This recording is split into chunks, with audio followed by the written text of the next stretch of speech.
ഞാൻ വിആർപിന്ന് വരുന്നത്. എൻ്റെ പേര് അജീഷ് എന്നാണ്. ഞാനിന്നൊരു 3:30 വന്നിട്ട് OPD ടിക്കറ്റ് എടുത്തിരിക്കുന്ന ആളാണ്. ഞാനൊരു ചെറിയ റോളായിട്ട് വന്നതാണ്. ഞാൻ എൻ്റെ ഡ്യൂട്ടി ഡോക്ടറെ കാണാൻ 3:30 ഞാൻ ടിക്കറ്റ് എടുത്ത് നിൽക്കുന്നതാണ്. ഈ നിമിഷം എനിക്ക് ഡോക്ടറെ കാണാൻ പറ്റിയില്ല. ഇപ്പൊ സമയം ഏതാണ്ട് 7 മണിയാവാൻ പോണേ, 7:45. ഇപ്പോഴും നിൽക്കുന്ന ഒരു 10-37 ആൾക്കാർ ഇപ്പോഴും ക്യൂലാണ്. ഈ ഒരു സംവിധാനം എന്താണ് ജനങ്ങൾക്ക് പറഞ്ഞു കൊടുക്കുന്നത് എന്താണെന്നുള്ളത് ഞങ്ങൾക്ക് മനസ്സിലാവുന്നില്ല. ഇത് ആദ്യമായിട്ടുള്ള സംഭവം അല്ല. ഇത് പലപ്പോഴും നമ്മളൊരു എമർജൻസി സിറ്റുവേഷനിൽ വരുന്ന ആളുകൾക്ക് നമ്മൾ സമ്മതിക്കണം, അവർക്ക് അത് വേണം. പക്ഷെ ആ എമർജൻസി എടുക്കുന്നതിന് വേണ്ടിയിട്ട് ഒരു ഡോക്ടർ എന്ന സംവിധാനം ഇല്ല. ഒരു ഡോക്ടർ വെച്ചിട്ട് എന്താണ് ഉദ്ദേശിക്കുന്നത്? നമ്മളിത് ഇങ്ങനെ ഒരു അനുഭവം ചാലക്കുടി ഗവൺമെന്റ് ആശുപത്രിയിൽ ഈ അടുത്ത കാലത്ത് ഉണ്ടായിട്ടില്ലെന്നാണ് എനിക്ക് തോന്നുന്നത്. അത് തികച്ചും ജനങ്ങളെ ശരിക്കും വലയ്ക്കാണ്. പ്രായമായ ആൾക്കാരുണ്ട്, ഇപ്പൊ കുട്ടികൾ കൊണ്ടുവരുന്നവരുണ്ട്, മാളയിലേക്ക് അവസാന വണ്ടിക്ക് പോകാൻ പറ്റാതെ വണ്ടി കിട്ടുമെന്നുള്ള പരിപരമായിട്ട് നിൽക്കുന്ന ആൾക്കാരുണ്ട്. ഞങ്ങളിപ്പോൾ ഈ ഏരിയയിലുള്ള ആളുകളാണ്. മറ്റുള്ളവരെ അവസാന വണ്ടി പോലും കിട്ടാത്ത അവസ്ഥയിൽ ഒരു ദിവസം മൊത്തം വന്ന് നിൽക്കാന്ന് വെച്ചിട്ടുണ്ടെങ്കിൽ എന്തെന്ന് പറയുന്നത്? അവർ ഇന്നത്തെ സാഹചര്യമല്ലോ, ജോലി എന്ന് പറയുന്ന സംഭവം, ജോലിക്കിടയിൽ നമ്മൾ നാളെ ഇതിന് വേണ്ടി ഒരു ദിവസം മാറ്റി വയ്ക്കാൻ പറ്റുമോ? നമ്മളിത് വന്നു നിന്നിട്ടുള്ള അവസ്ഥ പറയുന്നത് നമ്മളെ അത്രയും നമ്മൾ ക്ഷമ നച്ചു. ഇനി ഇതിലും വിട്ടൊന്നും പറയാനില്ല. അതിൽ അധികാരികൾ എന്താണ് മുഖം തിരഞ്ഞെടുക്കുന്നത് എനിക്ക് മനസ്സിലാവണില്ല. ഇതിൽ എന്തെങ്കിലും ഒരു ഇടപെടൽ അധികാരികളുടെ ഭാഗത്തുനിന്നുണ്ടോ? ഇത്ര അവസ്ഥയിലും ചാലക്കുടി ആശുപത്രിയെ നമുക്ക് ഒരിക്കലും അംഗീകരിക്കാൻ പറ്റില്ല, ഇത്തരം സാഹചര്യത്തിലൂടെ കടന്നു പോകുന്നത്. അത് എന്തായാലും ശക്തമായിട്ടുള്ള രീതിയിൽ ഇടപെടൽ ഉണ്ടാവണം. ഈ ഡോക്ടർമാരെ കുറവുണ്ടെങ്കിൽ അത് നിർത്തണം. പിന്നെ അല്ല, ഡ്യൂട്ടിയിൽ എന്തെങ്കിലും പ്രശ്നങ്ങളുണ്ടെങ്കിൽ അത് ചെയ്യണം എന്നാണ് ശക്തമായിട്ട് എനിക്ക് പറയാനുള്ളത്. പേര് എൻ്റെ വീട് തിരുത്തോണമ്പാ.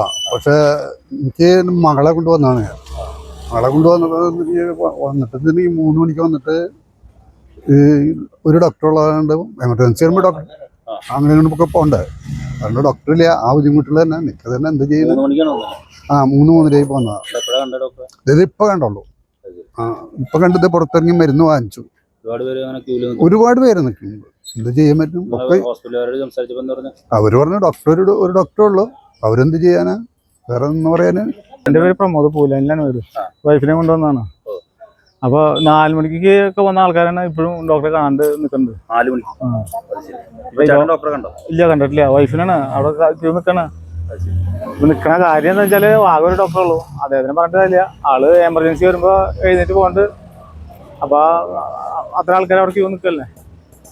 ഇപ്പോൾ കുറേ ആൾക്കാർ പിന്നെയും വന്നിട്ടുണ്ട്. ഇപ്പോൾ എന്തോരം ആൾക്കാർ വേറെ നിൽക്കണം. ഞാൻ വന്നേക്കാളും കണ്ടമാനം ആൾക്കാർ ഇപ്പോൾ ക്യൂ നിൽക്കണം. 8 മണിക്കാണ് തീരുന്നത് തോന്നല്ലേ. എല്ലാവർക്കും നമസ്കാരം. ഒരു പട്ടണത്തിലേക്ക് അല്ലെങ്കിൽ ഒരു നഗരത്തിലേക്ക് നമ്മൾ കടന്നു ചെല്ലുന്നത് എന്തിനൊക്കെ വേണ്ടിയിട്ടായിരിക്കും? പ്രധാനമായിട്ടും വ്യാപാര ആവശ്യങ്ങൾക്ക് വേണ്ടിയിട്ടാണ് പട്ടണത്തിലേക്ക് ഗ്രാമത്തിൽ നിന്നുള്ളവർ വരുന്നത്. പിന്നെ പ്രധാനമായിട്ടും വരുന്നത് ഹോസ്പിറ്റലുകളിലേക്കായിരിക്കും വരുന്നത്.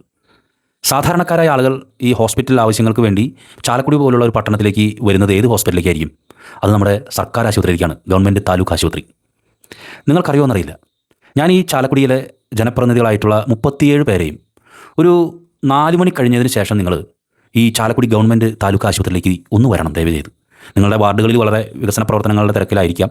പക്ഷേ ചാലക്കുടിയിലെ നഗരസഭയുടെ ഒരു ഇടപെടലിൽ നടന്നുകൊണ്ടിരിക്കുന്ന, മേൽനോട്ടത്തിൽ നടന്നുകൊണ്ടിരിക്കുന്ന ഒരു ആശുപത്രി എന്ന നിലയ്ക്ക് ചാലക്കുടി താലൂക്ക് ആശുപത്രിയിലേക്ക് നിങ്ങളൊന്ന് കടന്നു വരണം. വളരെ ദയനീയമാണ് ജനപ്രതിനിധികളെ. 2 മണിക്കും 3 മണിക്കും 4 മണിക്കൊക്കെ വന്ന് ഡോക്ടറെ കാണാൻ വന്ന് നിൽക്കുന്നവർക്ക് 7 മണിയായിട്ടും ഡോക്ടറെ കാണാൻ ടിക്കറ്റ് കിട്ടിയൊരവസ്ഥ വന്നു കഴിഞ്ഞാൽ എന്താണ് ചെയ്യുക? ഇതിൽ അമ്മമാരുണ്ട്, കുട്ടികളെ ഒക്കത്ത് പിടിച്ചുകൊണ്ട് നിൽക്കുന്ന അമ്മമാരുണ്ട്, വയോധികരായിട്ടുള്ള ആളുകളുണ്ട്, നിരവധിയായിട്ടുള്ള ആളുകൾ ഈ ക്യൂ നിൽക്കുകയാണ്. ഇത് ശരിക്കും കഴിഞ്ഞാൽ രാത്രി 10-11 മണിയൊക്കെ കഴിഞ്ഞിട്ട് ഡോക്ടറെ കണ്ടുപോകുന്ന ആളുകളൊക്കെ ഇഷ്ടം പോലെ പേരുണ്ട്. ഇന്ന് ചാലക്കുടി ഗവൺമെൻറ് താലൂക്ക് ആശുപത്രിയിൽ അത്രയും വലിയൊരു ക്യൂ ഉണ്ടായി. നമ്മുടെ ഒരു ഫോളോവർ അവിടെ ഹോസ്പിറ്റൽ ആവശ്യങ്ങൾക്ക് വേണ്ടി വന്നപ്പോഴാണ് ഈ ഒരു സ്ഥിതി കണ്ട്. എന്നെ പലരും ഈ വിഷയവുമായി ബന്ധപ്പെട്ട് വിളിക്കാറുണ്ട്. ഞാൻ മുൻപതുമായി ബന്ധപ്പെട്ട് വീഡിയോകൾ ചെയ്തിട്ടുള്ളതാണ്. ദയവ് ചെയ്ത് ചാലക്കുടി നഗരസഭ ഭരണാധിപന്മാർക്ക് ഈ വിഷയത്തിൽ എന്ത് ചെയ്യാം? മോഹന വാഗ്ദാനങ്ങൾ നൽകുന്നതിനേക്കാൾ ഉപരി ഈവനിങ് OP എന്ന് പറയുന്ന സംഭവം നിശ്ചലമായിരിക്കുകയാണ്. ഡോക്ടറില്ല. ആകെ ഒരു ഡോക്ടറെ വെച്ചിട്ടാണ് ചാലക്കുടി ഗവൺമെൻറ് ആശുപത്രിയിലെ ഈ വൈകുന്നേരത്തെ OP സെക്ഷൻ പോകുന്നത്. അത് ചാലക്കുടിയെ പോലുള്ള ഒരു പട്ടണത്തിൽ ഒരു ഡോക്ടറെ വെച്ചിട്ട് എങ്ങനെയാണ് കൊണ്ടുപോകാൻ സാധിക്കുക? ആ ഒരു ഡോക്ടറുടെ അടുത്തേക്കായിരിക്കും മറ്റ് പല ഇപ്പോൾ പോലീസ് കേസുകൾ വരുമ്പോൾ അവർ ഉടനെ പോകും, അടിയന്തര സംഭവങ്ങൾ വരുമ്പോൾ ഉടനെ പോകും. ഇത് വലിയ ക്യൂ ആണ് ഈ ചാലക്കുടി ഗവൺമെൻറ് ആശുപത്രിയിൽ രോഗികളുടെ ഉള്ളത്. അതാണ് ഞാൻ പറഞ്ഞത്, 2 മണിക്കും 3 മണിക്കും വരുന്ന രോഗികൾക്ക് ഡോക്ടറെ കാണാൻ സാധിക്കുന്നില്ല. ഈ വയോധികരായിട്ടുള്ള ആളുകളൊക്കെ ക്യൂവിൽ നിന്ന് കുഴഞ്ഞു വീഴാനും ഉണ്ടല്ലോ. കുഴഞ്ഞു വീഴുന്ന ചരിത്രമാണല്ലോ ഇപ്പോൾ നടന്നുകൊണ്ടിരിക്കുന്നത്. ദയവ് ചെയ്ത് ചാലക്കുടി നഗരസഭ അധികൃതർ ഈ വിഷയവുമായി ബന്ധപ്പെട്ട് സത്വരമായ ഒരു ഇടപെടലിലേക്ക് നീങ്ങണമെന്നാണ് പറയാനുള്ളത്. പണ്ട് ഇതേ ആവശ്യം ഉന്നയിച്ച് കഴിഞ്ഞപ്പോൾ ചാലക്കുടി നഗരസഭ അതിൽ സത്വരമായി ഇടപെട്ടു. ഈവനിംഗ് ഡോക്ടറെ വെച്ചു. അതിനുള്ള സാലറി മറ്റു കാര്യങ്ങളും നഗരസഭയിൽ നേരിട്ട് കൊടുക്കാവുന്ന ഒരു തീരുമാനമായി. പക്ഷേ ഇപ്പോൾ നിലവിലെ സ്ഥിതി ഈവനിംഗ് OP എന്ന് പറയുന്ന സംഭവം എനിക്ക് തോന്നുന്നു 6 മാസത്തോളമായിട്ടുണ്ടാകാം അത് നിശ്ചലമായിട്ട് ആ പരിപാടി അവസാനിച്ചിരിക്കുകയാണ്. ഈവനിംഗ് OP വൈകുന്നേരം സമയങ്ങളിൽ ചാലക്കുടി ഗവൺമെൻറ് ആശുപത്രിയിലേക്ക് ഈ സാധാരണക്കാരായ പാവപ്പെട്ടവരായ ആളുകൾ വന്ന് ഇതുപോലെ ക്യൂ നിൽക്കുമ്പോൾ ഒന്ന് മനസ്സിലാക്കേണ്ടത്, പ്രിയപ്പെട്ട ഭരണാധിപന്മാരെ, നിങ്ങളുടെ മഹത്വം എന്ന് പറയുന്നത് നിങ്ങൾ ഈ പട്ടണത്തിന് വേണ്ടി വികസന പ്രവർത്തനങ്ങൾ നടത്തുന്നു എന്ന് ഇവിടുത്തെ തദ്ദേശഭരണ സംവിധാനം പറയുമ്പോൾ ഏറ്റവും അടിസ്ഥാനപരമായിട്ടുള്ള മേഖലകളിലേക്ക് നിങ്ങളുടെ കൈകടത്തലുകൾ ചെല്ലണം. കഴിഞ്ഞ ടീമിലെ ഏറ്റവും അവസാന വർഷം ചെയർപേഴ്സണായ ഷിബു ആലപ്പൻ, അദ്ദേഹം സത്യപ്രതിജ്ഞ ചെയ്യുന്നതിനേക്കാൾ മുൻപ് ഗാന്ധിജി വിഭാവനം ചെയ്ത വികസനം, അതായത് ഏറ്റവും അതിദരിദ്രനായ ഒരു വ്യക്തിക്ക് കൂടി ഉൾക്കൊള്ളാൻ പറ്റാവുന്ന രീതിയിലുള്ള വികസനമായിരിക്കും നടപ്പിലാക്കേണ്ടതെന്നായിരുന്നു അദ്ദേഹത്തിൻ്റെ ഗാന്ധിജിയുടെ വാക്കുകൾ ചൂണ്ടിക്കാണിച്ചുകൊണ്ട് എന്ന സത്യപ്രതിജ്ഞ ചെയ്തതിനു ശേഷം അദ്ദേഹം പറഞ്ഞത്. ഇവിടെ പാവപ്പെട്ടവരായി പോയി എന്നുള്ള തെറ്റ് മാത്രമേ അവർ ചെയ്തിട്ടുള്ളൂ. വളരെ സാധാരണക്കാരായി പോയി എന്ന് മാത്രമേ അവർ ചെയ്ത ആകെയുള്ള തെറ്റ് അവരേതാണ് ഞാൻ കണ്ടിട്ട്. അവർ താലൂക്ക് ആശുപത്രിയെ ആശ്രയിച്ചു വരുന്നു.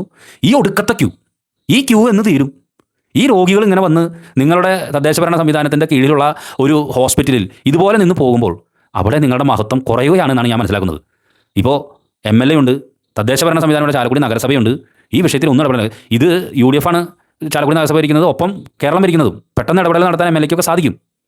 എന്നിട്ടും ഇതിൽ എന്തുകൊണ്ടാണ് ഈ വിഷയത്തിൽ ഇടപെടൽ ഇല്ലായ്മയെന്നാണ് ഞാൻ മനസ്സിലാക്കുന്നത്. ഇപ്പോൾ കഴിഞ്ഞ പ്രാവശ്യമൊക്കെ MLAക്ക് ഇടപെടുന്നതിൽ ചില പ്രായോഗിക ബുദ്ധിമുട്ടുകളുണ്ട്. സ്വാഭാവികമായിട്ടും പ്രതിപക്ഷത്തിരിക്കുന്ന ഒരു MLA ഭരണപക്ഷത്ത് നിന്ന് കാര്യങ്ങൾ നേടിയെടുക്കാനായിട്ട് സ്വാഭാവികമല്ല, അത് ബുദ്ധിമുട്ട് തന്നെയാണ് പലപ്പോഴും കേരളത്തിലെ രാഷ്ട്രീയ രീതി അനുസരിച്ച്. പക്ഷേ ഇപ്പോൾ അതിന് മാറ്റം വന്നിട്ടുണ്ട്. ഇത് ഈ രോഗികളെ മുഴുവനും ഈ ചാലക്കുടിയുടെ പല ഭാഗങ്ങളിലും കിലോമീറ്ററുകൾക്ക് അപ്പുറത്തുനിന്നും വരുന്ന ഈ രോഗികൾ അതിദയനീയമായിട്ട് ചിലർ കരയുന്നുണ്ട്. ഇതിൽ ഞങ്ങൾക്ക് വേറെ എന്താ ചെയ്യാൻ സാധിക്കുക എന്നുള്ള രീതിയിൽ നിൽക്കുന്ന രോഗികൾ വരെയുണ്ട്. ഈ വിഷയത്തിൽ ചാലക്കുടി നഗരസഭ അടുത്ത കൗൺസിലെങ്കിലും ഈ വിഷയത്തിൽ എന്ത് ചെയ്യാൻ സാധിക്കും? ഈ വിഷയമൊക്കെ പ്രതിപക്ഷം ഉന്നയിക്കണം, കൊണ്ടുവരണം. ഈ വിഷയത്തിൽ എന്ത് ചെയ്യാൻ പറ്റുമെന്നുള്ള കാര്യത്തിൽ ഒരു ഇടപെടൽ ആവശ്യമായി തീർന്നിരിക്കുകയാണ്. രോഗികൾ അത്രമാത്രം കഷ്ടപ്പാടോട് കൂടിയിട്ടാണ് അവിടെ വന്ന് ഇത്രയേറെ മണിക്കൂറുകൾ ക്യൂ നിന്ന് പാതിരാക്കി വീട് പിടിച്ചെത്തുന്ന ഒരു അവസ്ഥ. 2 മണിക്കും 3 മണിക്കും വരുന്ന പാതിരാക്കി വീട് പിടിച്ചെത്തുമ്പോഴുള്ള അവസ്ഥ എന്തായിരിക്കും? അത് ജോലിക്ക് എത്തുന്ന ആളുകൾ അവർ പലപ്പോഴും ടിക്കറ്റ് ഡോക്ടറെ കാണാൻ പറ്റാതെ തിരിച്ചു പോവാണ്. തീർച്ചയായിട്ടും ഇന്ന് VR പുരത്തുള്ള ഒരു വ്യക്തി അവിടെ വന്നു കഴിഞ്ഞപ്പോൾ എന്നോട് ഈ കാര്യം സംസാരിച്ചു. പല ആളുകളും വന്ന് സംസാരിച്ചു. പ്രതികരിക്കുക എന്നുള്ളത് ശരിക്കും ജീവിക്കുന്ന ജനതയുടെ ലക്ഷണമാണ്. അതുകൊണ്ട് തന്നെ ഈ വിഷയത്തിൽ ഇടപെടണം എന്ന് ഓർമ്മപ്പെടുത്തുന്നു. നന്ദി, നമസ്കാരം.